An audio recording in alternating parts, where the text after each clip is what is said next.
Hi, in this video we're going to create just enough Java so that you're able to create some simple applications. So 30 minutes from now, you'll know more about Java than you do now.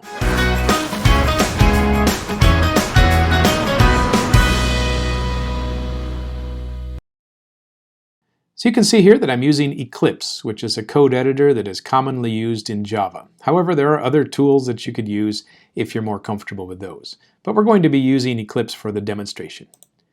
So in my Eclipse program, I'm going to go to File and choose a new Java project. And I'm going to call this thing Caveman Clan. You can see that I'm using Java Runtime 8, and I'm going to click Finish. Okay, so Caveman Clan shows up here. I'm going to open up the source folder, right-click, and choose a new class. And then this class is going to be called the main game. And I want to check this box that says I want to have the main argument. So if you don't check that, you can type it in manually, but you can see that this is the starting code where we have main. Okay, so here we can get started with showing you some of the basic things that what Java can do.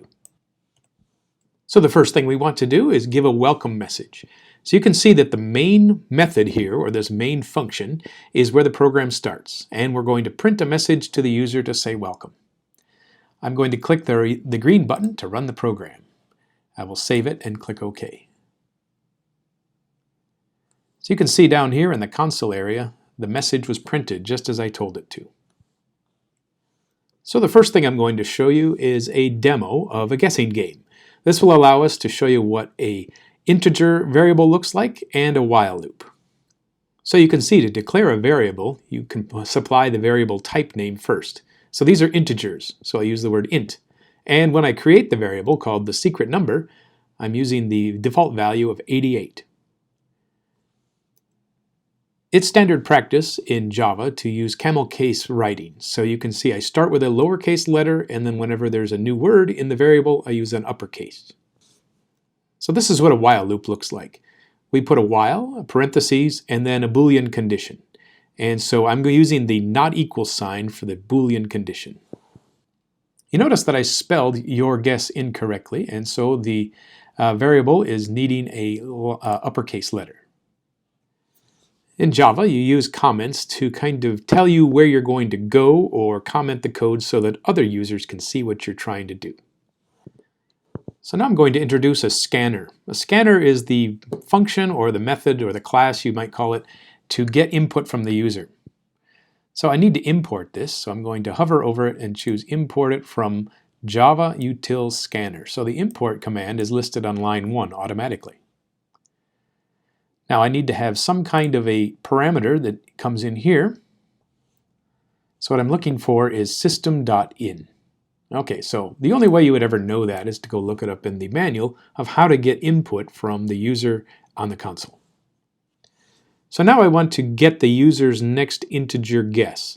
So I'm going to type in your guess equals scan dot, and I have lots of choices on what I can expect from the user. So I'm choosing next int. So if the user does not type an integer, this program will crash. So if they type in some letters, it obviously won't work. This is a simple version of the program, so we're not going to check for errors. So you can see I'm going to demonstrate an if statement. I'm going to check to see if your guess is less than the secret number. And if it is, I'll print out a message that says too low. So copying and pasting code is easy. And I'm going to switch the next if statement to ask if the guess is too large and tell them that it's too large. So you notice that the while loop is running as long as the guess is incorrect. And so if we exit the while loop, we assume that they got the right answer. So now we will say system out println, you got the secret number. It would be nice to give the user a hint of what we're trying to do. I'm going to insert a println statement right in front or right after the while loop begins. Let's try it again. This time we have the number that says, I am guessing a number. And let's try it again, and we can guess 88. Now this isn't a very fun game. Let's try to make some randomizations so that instead of 88 every time, we get a random number. So the function we're looking for, or the class we need, is called random. And we'll create a new item called rand. You notice it says that I must import it, so I will choose the import, and now the red lines go away. So I type in rand dot, and you can see I can get lots of different things. I'm interested in the next integer that would come out of this random class. And inside of here, I'm going to put in a parentheses and the value 10, which means that I'm expecting a number from 0 to 10. Let's try to run the program. Okay, so it says here I'm going to type in a 5. It's too high. Let's try a 3. You got it. 2 guesses. And so there is an example of random numbers, integers, a while loop, and if statements. Next, I want to demonstrate a new concept, so I'm going to comment out everything that I've made so far. You can comment a block of text here with a slash and star.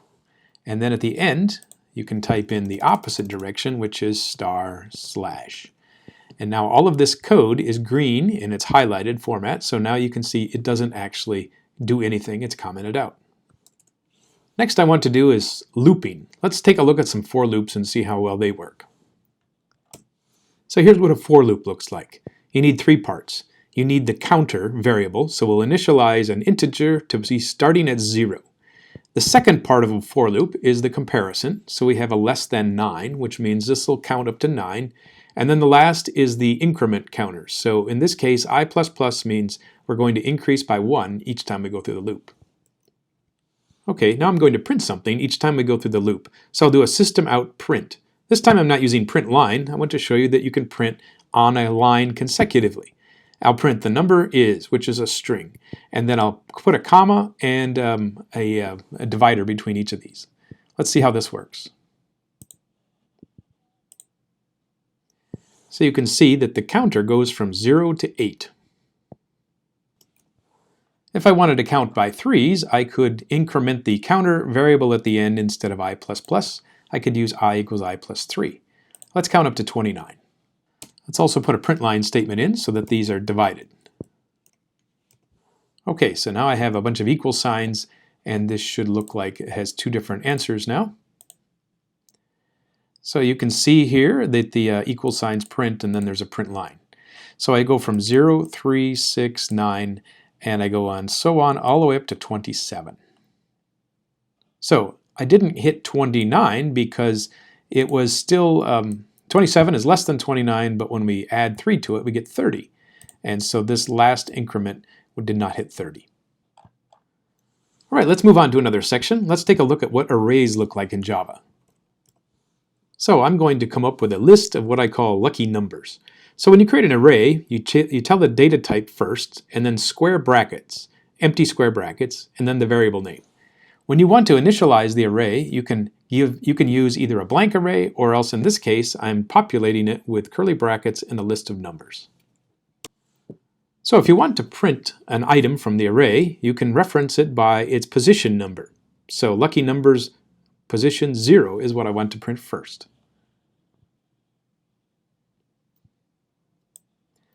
I'm also going to copy and paste this print line item with the equal signs so we can start a new section. Let's try it again. And you can see that the first item in the array is 13, which it is 13. Now I'm going to copy and paste the for loop above, and I'm going to use it now to print every item in my array. So instead of saying 0 through 8, I'm going to now take the lucky numbers and use that as my counter. And I want to do a dot length, which is the property of how many elements are in my array. So in this array, I have 1, 2, 3, 4, 5, 6 items. So that's like saying less than 6. Now I'm going to say instead of I here, I'm going to give it some more information. So this time I'm going to say the number at position I is, and then I'm going to reference the lucky number at position I. Let's see what that looks like. And so you can see here the lucky number at position 0 is 13, 1 is 14, 2 is 19, which seems to work well. I'm going to change these to print lines so it's easier to read. And there you can see the list from 13 all the way up to 98. Now another way to do a for loop on a list is to use a for each loop. In Java you don't actually say for each like some languages, you just put the word for, and instead of having 3 parts inside of the loop, you have 2. You have the data type, and this means a number for each in the lucky numbers. And so this should print out each of the numbers here. Let's see if that works. And there you can see, lucky number is, and it tells me each of those. Now, just like you did with arrays, there are more useful things called lists. So here's the next item I'd like to do, is make something called an array list. An array list is just like an array, except it's flexible. You can grow it and shrink it. An array is a static size. Once you declare it an array, you can't add any or remove any numbers from it. But here, I've got a problem. It says you can no longer use the word int when you create an array list, because this is expecting an object. And an integer is not an object in Java. It is a primitive data type. They have another object called integer, which works just like you'd expect an integer to work, but it has more properties. Now it says here array list doesn't work, which means I have to import this item called array list. Okay, so now I have a new empty array list of unlucky numbers. Let's see what I can do with unlucky numbers. So I'm going to type in unlucky numbers dot. And there's a whole bunch of functions below. I'm going to choose add. And let's see if I want to add a number 7. And there it is. Now I'm going to copy and paste this because I want to add several numbers. And let's change these 7s to something else. Okay, so there's my list of unlucky numbers. Now we should be able to use the same process that we did before. So I'm going to copy these 2 loops and reproduce them below here. So instead of lucky numbers, let's type in unlucky numbers. Okay, so the for loops don't work exactly the same working with lists. You can see that length is no longer a property. We can delete this and try something else. They call it size instead, so we can do size. And you notice the size has parentheses around it, which means this is a method. We'll see methods in a minute. Unlucky numbers no longer allows you to reference the item by its position, such as this with the square brackets. In a list, you do this, you dot get. And so get says, tell me the index number of the item in the list. And so we'll use the letter I again. However, the for loop, the for each loop, seems to work just the same. So we can use a number as an iterator, and now we have this. And let's change our text here, unlucky numbers.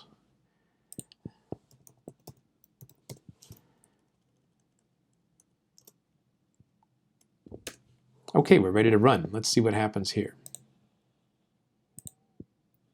And so you can see that I am printing out unlucky numbers at each position, and then I'm using a for each loop for the unlucky number as well. Next, I'd like to create some objects. So the name of this program is called Caveman Clan. So let's create some cavemen. So I'm going back up to the source folder in the default package. I'm going to choose a new class. The class is called Caveman. So in the Caveman file, now we have some new items to work with. Let's give the Caveman a value called name. Now you notice I have to create this with a capital letter. So when you use a capital letter in Java, that means it's a class name. If you use a lowercase letter, it's either a variable name or a primitive data type. So let's give him 3 properties. I'm going to give him a name, an age, and a weight. You notice the weight is in a float variable type. You could use floats and doubles as decimal points. Now when we create an object, you can have properties like you have here, and you can also have methods. So we're going to create the constructor for this. So the item that I'm looking for is called a generate constructor using fields. So right-click, choose source, and then choose the generate constructor. I'm going to select all of the items here and click OK. You can see that the Eclipse program automatically wrote the code for me. So when I create a new caveman, I'm going to assign 3 different parameters, age, name, and weight. Now just to distinguish that these variables here are distinct from the property names, I'm just going to shorten them to N, A, and W. So down here I'm going to say this.name equals n, this.age equals a, and this.weight equals w. I do that because I want to show you that the parameters are different than the properties. So this property is the name of this caveman. Now, that's one constructor. We could also create a second constructor. This time I'm going to deselect all the properties and click OK. And you can see that the caveman constructor has no properties now. Let's get rid of super here. We're not into supers right away because there are no other inheritance. That's a little more advanced topic in Java. So if we don't provide anything to our caveman, let's just give him some default values. So if we don't have any parameters, the guy doesn't have a name yet. So we'll give him the string called, "They haven't given me a name yet." Let's say make his default age to be 0. And let's make the first item to be 100 pounds. Now this needs to be a float, so let's put in the letter F after the 100 so that way it works properly. Okay, so we have a caveman. We've got some properties, we have two different constructors. So there's two different names we would put on this. The first is the default constructor, which means he has no values passed into him through parameters. And the other constructor is called a parameterized constructor. You can see there's difference in the way they're coded. Now let's see how these work. Let's go into main game again here. And I'm kind of done with all this stuff again, so I'm going to comment out a section. So I'm going to put the comment down at the bottom with a */. And so now none of this code will exercise or will execute. So if I wanted to create a caveman, I do it like this. I say the data type, which is caveman. I'm going to call this guy C1, and he is a new caveman. Now, if I want to, I can also specify what his name and his age and his weight are. So, as you can see, I'm creating caveman 2. His name is Og. He is 17 years old, and he weighs 92.4 pounds. Now, what can you do with a caveman? Well, not much. Let's go add some properties to him. So, we're going to create a new method. And the way you set this up is you say the word public, void, and say hi is the name of the method. Why void? Well, void means that there is no return value in this function. So sometimes you return an answer, like if you had the function called add two numbers, you would expect an integer or a float to come back as a return. In this case, we're just printing something out, so there is no return value, so that's where the word void comes from. Now we want the caveman to tell us who he is, so we'll say, "Hi, my name is," and now I'm going to reference his property called name. So this.name is what I put in for the print statement. Let's go back into the main program and say hi to each of these. So I'm going to type C1 dot, and you can see the word say hi is now a function. And let's do C2 dot say hi. Okay, so how do these guys work? Let's choose the run command, and now they have two different things on the screen. They both say hi. Now I'm going to teach you a concept of getters and setters. So on the properties here, I'm going to add something called a private setting on each of these. So private means you can't reference these guys outside of the code that's on this page right now. So if you want to get to his name, age, and his weight, you need what's called a getter and a setter. This is a process in object-oriented programming called modularization, where you hide things from the outside world. But you want to be able to get to them in some cases. In this case, I'd like to have these getters and setters, they're called, for all three of these items. So let's go to the bottom here. That's a good place to put these. And let's do another source and choose generate getters and setters. I'm going to select all three of these and click OK. Now you can see I have new functions down at the bottom that say get and set for each variable. Okay, so let's use that now up in the top here, back in our code. So let's say I want to have C1. Let's do a set name now. And his name is called Ugh.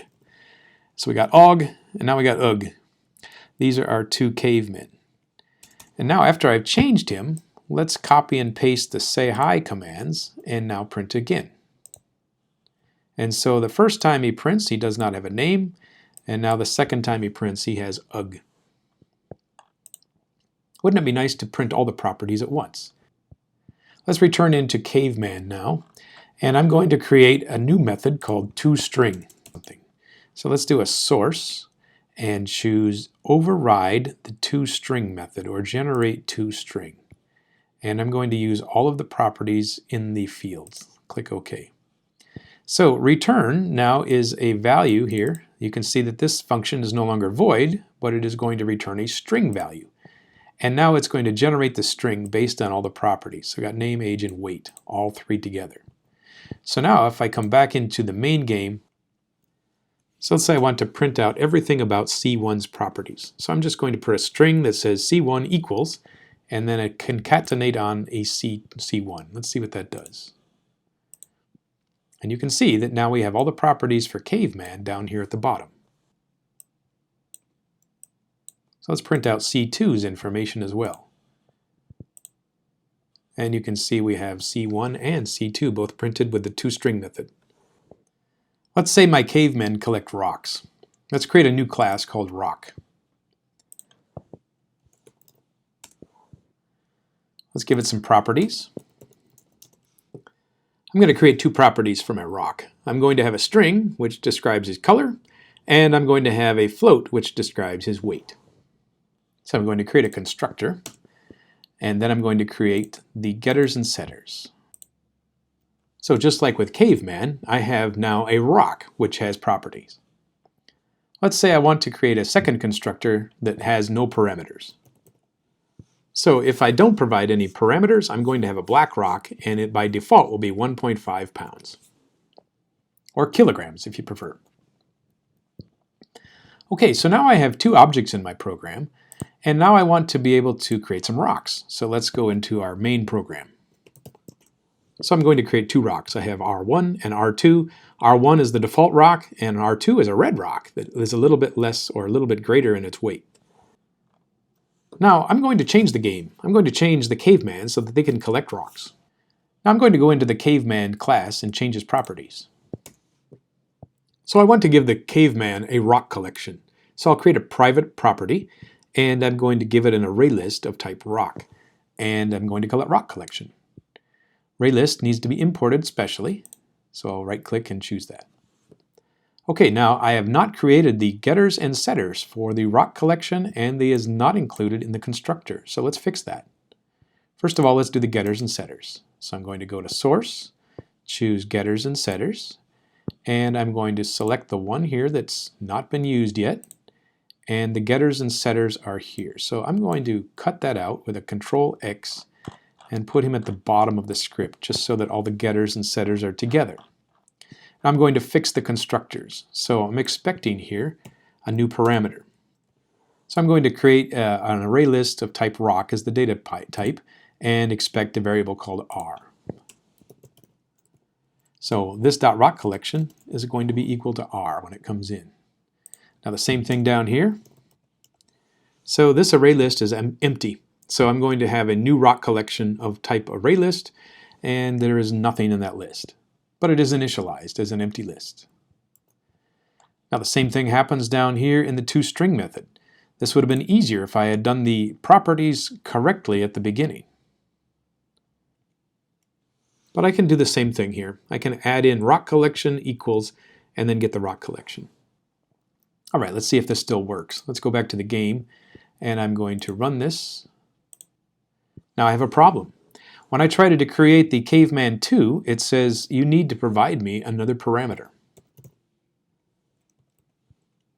There. So now I have a new blank ArrayList of type rock.